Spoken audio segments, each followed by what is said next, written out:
Hi, thanks for joining me for this week's chapter of Jack DeShazer's book, The Land Beyond All Roads, Chapter 2, The Mule Deer.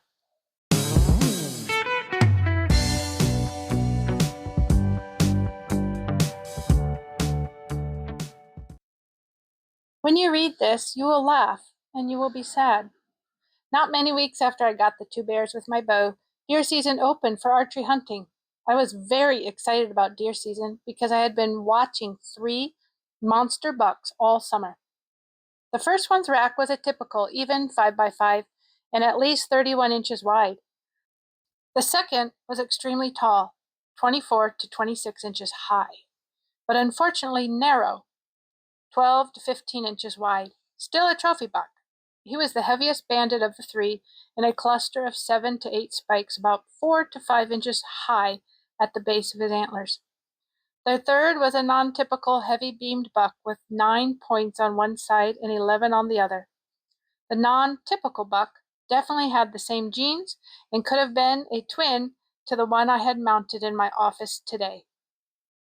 These bucks were part of the herd of does and some smaller bucks that I have been seeing once or twice a week all summer long. They were living in the same area where I was working as a high scaler with a construction company that was building a highway along the east side of the Kootenai River. You might find it interesting to know that a high scaler is a person who hangs from a rope, prying loose rock from the cliff wall with a 4-foot long steel bar. This is done to ensure rocks will not fall down on the cars below that would be using the highway. At the time, I thought it was a great job because it paid well and kept me in shape. I also liked that it was exciting, climbing up and down cliffs, which were sometimes several hundred feet high. For me, the most exciting part of this job was swinging out of the way of the huge boulders after you pried them loose from the cliffs.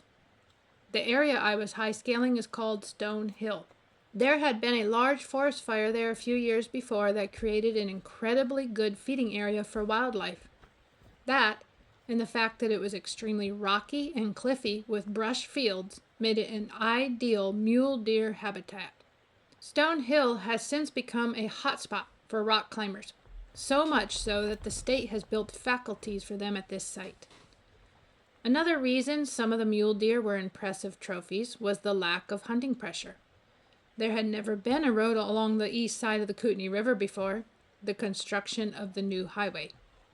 I knew that there were monster bucks on Stone Hill because my grandparents had homesteaded directly across the river from there.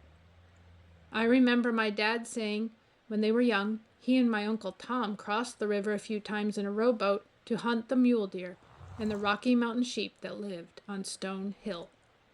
It might interest you to know that when my dad was growing up, the locals really didn't trophy hunt like today. Everyone hunted for meat and knew that mature mule deer bucks were not as good to eat as smaller bucks. In fact, if you shot a huge buck, some people would make fun of you. For the most part, any trophy hunting was done by friends and relatives from out of state. In those days, there were plenty of wild game on the west side of the river. Even though people knew there were tremendous bucks and a good herd of big-horned sheep on Stone Hill, it was seldom hunted. Because of not being hunted, and not only were there record book bucks living on Stone Hill, but also they were not very wild. Stone Hill was obviously a hunting paradise for a bow hunter like myself, so I had been dreaming about hunting the bucks all summer long. On opening morning, I was sitting at the highest cliff I could find towards the top of Stone Hill waiting for daylight. It wasn't long after daylight that I spotted a herd of mule deer. I was in luck. It was the herd I had been scouting because I recognized all 3 bucks. I noticed that every time the herd was spooked, they always ran uphill to get away from any danger. Just as I had hoped, I was between them and their escape route. What I didn't take into consideration was that in the morning, the wind was almost always blowing down the mountain. So before I could get close enough to them for any kind of a bow shot, they scented me, which spooked them. With a big doe in the lead, the herd quickly moved up the hill. Like I said earlier, these deer weren't nearly as wild as most mule deer, and were walking instead of running up the mountain. I was hoping I could stay hidden from them well enough along their escape route to get a good bow shot. I tried to stay directly above them by moving my location several times. The deer changed directions at least 3 times trying to get around me on the way up the hill. When I got within 100 yards of them, they completely disappeared from my view. I thought I screwed up, and the herd had gotten around me somehow. Just before I gave up, I decided to walk back up the mountain and climb to the top of a big boulder to get a better view. I got there just in time to see the herd of mule deer disappearing on a narrow ledge around the corner of a cliff. But to my surprise, they came back and were milling around on the open, wide spot of the ledge. Something was obviously bothering them because they were extremely nervous. Then it hit me. The ledge had ended. And unless they wanted to jump off a cliff several 100 feet down, they would have to come back the way they came. I crawled down the cliff as quickly as I could and got on the ledge they had used. I had trapped the 3 biggest mule deer bucks that I had ever seen. Even though I was only 19, I'd hunted enough to know this would never happen to me again. To this day, I have never heard of anything like this happening to another hunter.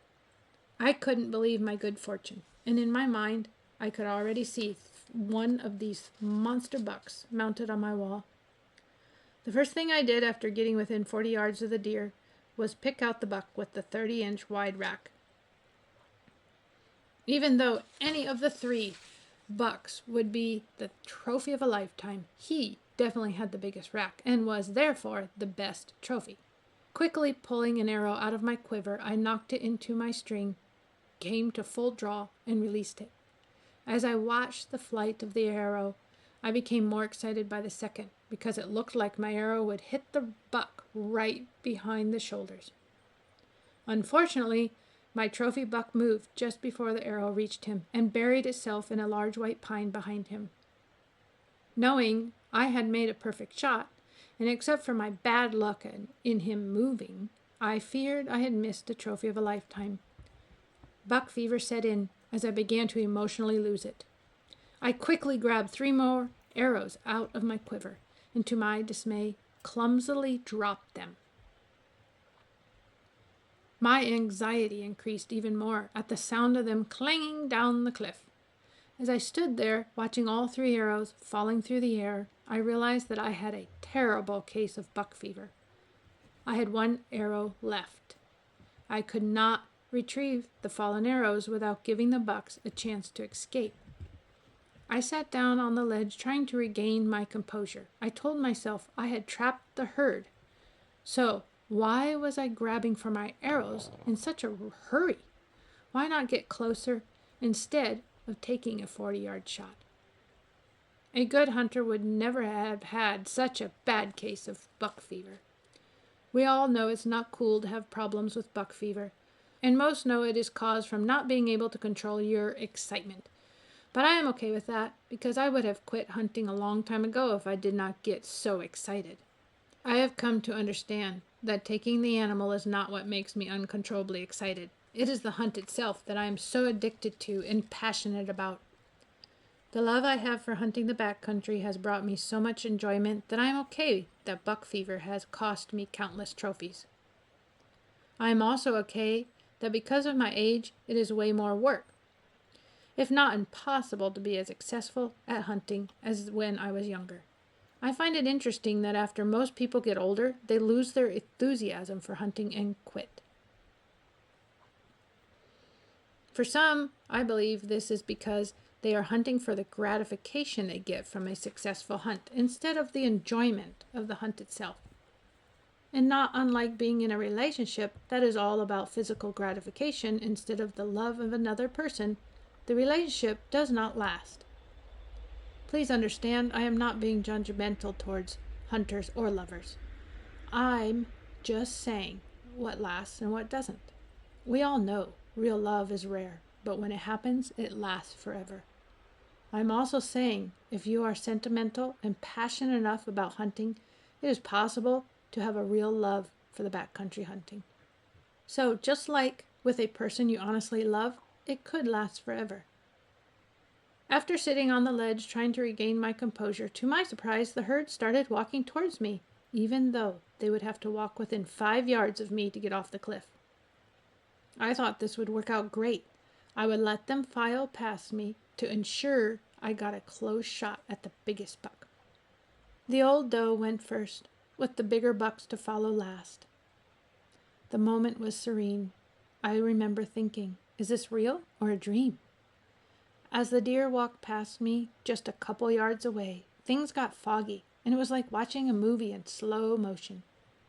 Every one of them looked at me, ears perked up, never once changing their gait. In all, 14 deer. Finally, the moment I had been waiting for, my 3 trophy bucks were next.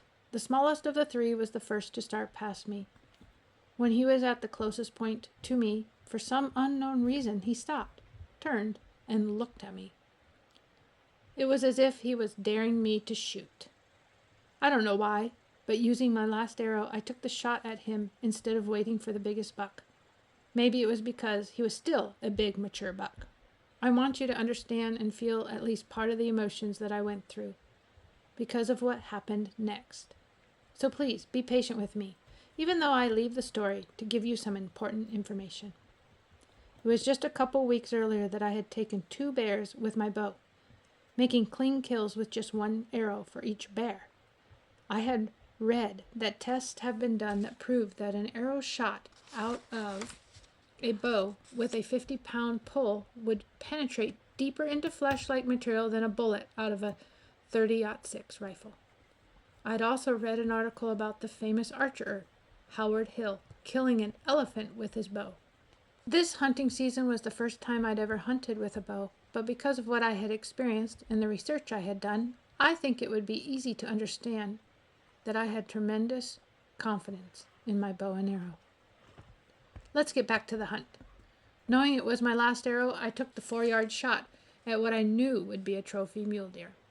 To my dismay, the arrow bounced off the buck and fell to the ground, obviously not injuring the deer at all. He took off running. The last 2 trophy bucks quickly ran past me, leaving me standing there wondering how an arrow could bounce off a deer. I was in disbelief as I stood there and watched my trophies of a lifetime bound up the hillside. I'm sure you hunters can understand my frustration and disappointment. The first thing I did when I got home was to call my uncle and tell him what happened. Jack, the shoulder blade of a mature mule deer is not flesh-like material. You either misjudged where the heart was or missed your shot by a few inches, causing the arrow to hit the shoulder blade. Among other things I have learned with a bow and arrow, it's better to try to hit the deer in the lungs instead of the heart. Fortunately, these days, with the graphite arrows, the superior broadheads, and the fast-shooting bows, it would be extremely unlikely for an arrow to bounce off the shoulder blade of a buck. Another thing I've learned is that for me, it's always been the spirit and excitement of the hunt, not the size of the animal's rack, that makes a trophy. I now know that's why I decided to take the shot at the smaller buck. The day before this all happened, my wife Debbie had to go to Eugene, Oregon to register for her dental hygiene classes. With Debbie gone, I was left alone, and so I had to do my own cooking. It was my first year of college, and I never did any cooking growing up.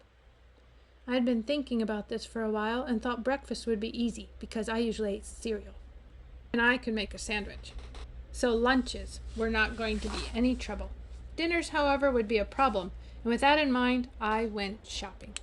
We were living in my grandfather's house in the original town of Rexford, which is now under hundreds of feet of water. At the time, the town only had a few months left before being relocated to its current location. Libby Dam had just been completed and would be backing up water, making a lake over 90 miles long, so the town of Rexford would shortly be underneath Lake Kootenai.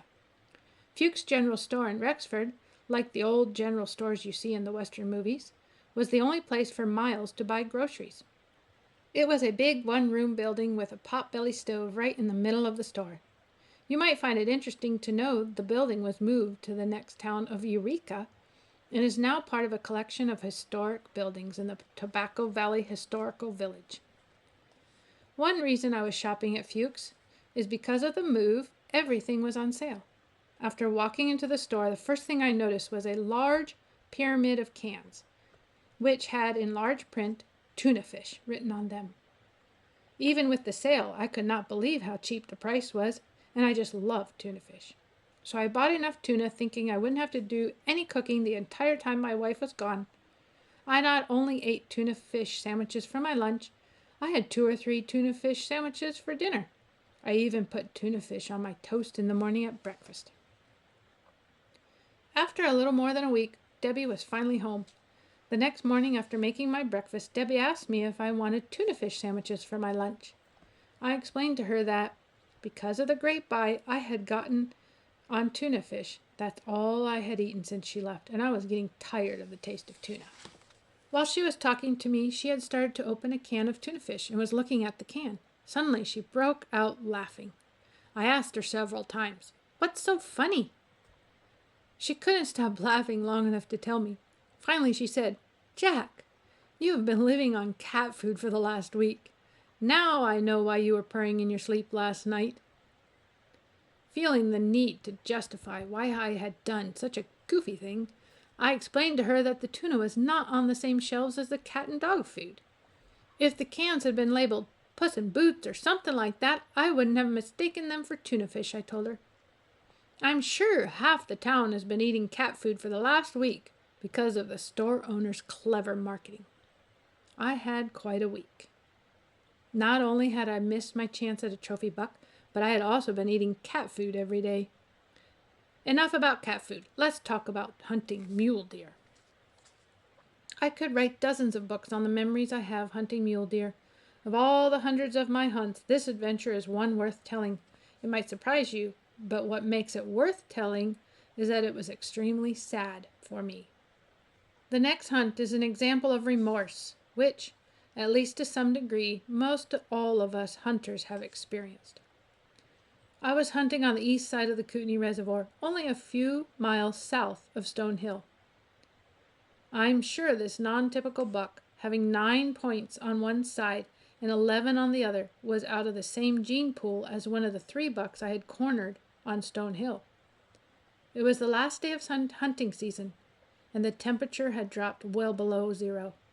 This was the ideal time for trophy mule deer hunting because the bucks were in full rut and the cool temperature made the deer feed longer. I had walked in the dark that morning so that at daylight I was at a brush field that I knew was a good feeding area. As soon as it was light, I saw a herd of does with a buck with a rack bigger than anything I'd ever taken. To say I was excited is an understatement. The deer were above me, and the wind was blowing down the mountain, so they could not smell me. I'd also stayed in the thick cover, so they hadn't seen me either. Even though I thought this deer was over 400 yards away, because of the excitement, I didn't try to get any closer. This was before the days of rangefinders and adjustable scopes. I was hunting with a .338 rifle, using a 210 grain bullet, and had it sighted in at 2 inches high at 100 yards. The rifle with these loads and how I had it sighted would make a killing shot without adjusting for height up to 400 yards. But after 400 yards, the bullet drops drastically. So at 500 yards, the bullet would hit almost 4 feet low. I put my pack down on a log thinking the deer was about 425 yards away. So I aimed a body height over the top of his back. I had done a lot of what was considered, at the time, long distance shooting. This made me confident that I could make a good, clean killing shot at this distance.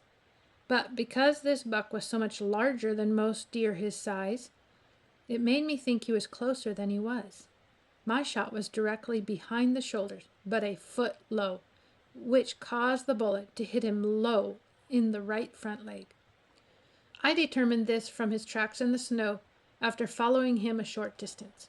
I was extremely upset with myself because of wounding the deer. The good news was I was able to watch him run off, and I knew he wasn't limping. This told me even though he was bleeding, I hadn't broken a bone. It was just a flesh wound. Thus I had some hope if I couldn't get to him, he would survive. I built a fire, and like most experienced hunters would do, I waited more than an hour to give him a chance to lie down. When I started tracking him, I noticed that even though he was running uphill, his strides were longer than any deer I'd ever tracked. Typically, a wounded deer wouldn't run uphill, and sure doesn't take strides the length of a car. He went almost a half a mile before he bedded down, which also tells me he wasn't seriously injured. The wind was in my face, so he could not smell me. I was going very slowly, stopping every 10 feet to give myself plenty of time to see anything that might look like a deer. But I still jumped him out of his bed every time before I could even hear him, let alone see him long enough for a shot. At the time, I thought I was extremely fortunate because he hadn't bled at all in his first bed. But now, because I made him run, his wound had broken open and he was bleeding with every stride. At times the blood would just spray out of him, but his strides were just as long as ever. This old buck was not only athletic, he was also smart. He had gone to the top of the ridge where the lodge-pole timber was very thick. He knew in this thick cover it would be extremely difficult for me to get close enough to him to get a good shot. This was no ordinary buck, and he had definitely gotten my respect. I was afraid that this buck would outsmart me all day long. But what was really bothering me was that because of how much he was now bleeding, I knew he might die. To me, and I'm sure for most hunters, this is the worst case scenario. I kept thinking over and over that because I didn't get closer and get a good, better shot, this beautiful buck was going to end up coyote bait. I should have passed up the shot and gotten closer. Several times, I left the buck's tracks and made big loops to his left or right, depending on the direction of the wind. I'd had good luck doing this in the past because the bucks are watching their back trail. They are not expecting you to sneak in ahead of them. Even though the snow was ideal for tracking, being the right depth and very dry, which made it quiet when walking, he never let me get close to him. In fact, once he had circled back behind me. I could see from his tracks in the snow that he had followed me for several 100 yards until he got close enough to see me. Then he took off running without me knowing he was behind me. I've had cougar backtrack me and had other hunters tell me they have too, but I had never heard of a deer doing this. Finally, I had to admit, in the thick timber, this buck was too smart for me. Other than just leaving him alone and hoping he would recover from his wound, I did the only thing I could think to do. I ran after him as fast as I could.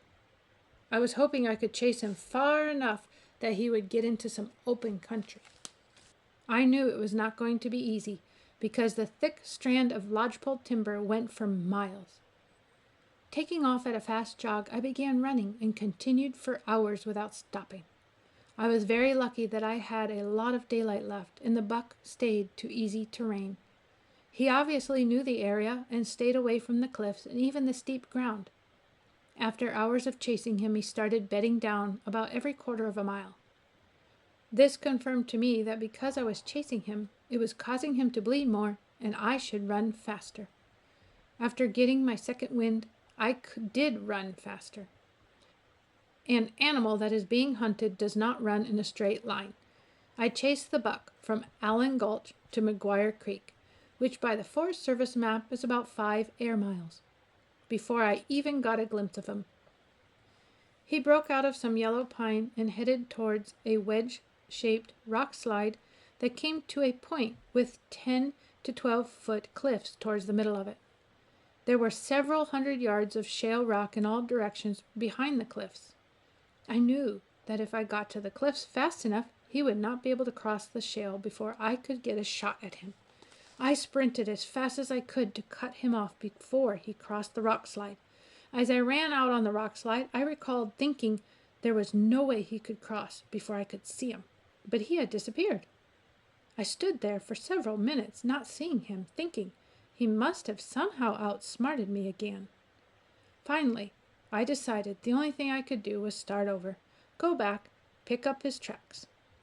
The problem was The snow had melted enough in the open rock slide that I couldn't track him. I was completely baffled. I walked over to the cliffy area in the middle of the rock slide, sat down against a yellow pine, and tried to figure out what had happened. It was starting to get dark, and there was little time left of this year's hunting season. Within a few minutes, I saw a small herd of does coming out of the timber. Suddenly, their heads came up, and they looked directly at me. I had not moved, and I was still sitting against the yellow pine, which hid my outline. I thought it was strange they'd picked up on me being there. I stood up slowly and walked towards them as far as I could, stopping at the edge of the cliff. This didn't seem to bother them at all. They just started feeding on some brush. As I reached into my pocket and pulled out my last candy bar, a thought went through my mind. Maybe they were not looking at me. I turned, looked all around behind me, not seeing anything. Then accidentally dropped my candy bar wrapper. I stooped down to pick up the wrapper and saw what the does were looking at. It was the buck. He was pushed back up against the cliff as tight as he could get and was looking directly up at me. All this time, he had not been more than a few feet away from me. I could now touch him with my gun barrel, but he still did not move. Like most hunters would be, I was extremely excited knowing that I had won. Not many hunters would run for hours without stopping on the slim chance of catching a wounded deer. The fact that I had not given up made me feel good about myself. These feelings lasted a split second and then were gone forever, because when my eyes and the buck's made contact, he just dropped his head and laid down. He knew it was over and had given up. The loss of blood had taken its toll. If he would have been able to run, he would have. It was over for me, too. The excitement was gone. I had made a real emotional connection with the buck because of his athleticism and all the hours and miles of being outsmarted by him. I had also come to admire his will to survive. Obviously, the only reason I caught up to him was because he ran out of blood. Somehow that didn't seem very gratifying to me. Now I had to finish what I'd started, because he would never survive. After all these years, I still see the buck's eyes meeting mine. Him dropping his head and then lying down. It's been said that the eyes are the window of the soul. I'm convinced there's something to this. One of the reasons I believe this is because of breaking mules and horses. I can always tell whether they're mad or being defiant or just afraid by looking at their eyes. This is not so much of the psychic thing you might think.